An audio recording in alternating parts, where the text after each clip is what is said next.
ইভেন্টে তো ঢুকতে আমাদের হয়েছিল অনেক দেরি, কিন্তু ভাগ্য খুব ভালো যে ইভেন্টটাও মোটামুটি তখনই শুরু হয়েছিল, তার জন্য কিচ্ছু মিস করেনি। দুপুর হতেই চলে এলো হেলদি ইভেন্টের হেলদি লাঞ্চ, পোলাও আর চিকেনের কারি, তার সাথে ছিল কাঁচা পেঁয়াজ আর লঙ্কা। অসাধারণ হয়েছিল, একদম প্রায় বলা যায় বিনা তেলে।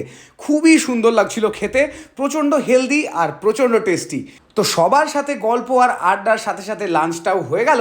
তারপর ঢুকে পড়লাম আবার হলের মধ্যে। ইভেন্টের সেকেন্ড পার্ট এখনও বাকি, তো সেটাকে শুনে হাইলি মোটিভেটেড হলাম আর নতুন করে কাজ করার আবার ইচ্ছে জন্মালো। তোমরাও যদি এটার ব্যাপারে জানতে চাও তো মেসেজ করে দিও। তো যাই হোক, বেরিয়ে পড়লাম ওখান থেকে। এরপর মাথার ওপর জল ভরা মেঘ আর চারিদিকে হাওয়া, আর তার সাথে মাঝে মাঝে বিদ্যুতের ঝলকানি পরিবেশটাকে একদম রোম্যান্টিক করে তুলেছিল। বাইক চালাতে তো দারুণ লাগছিল।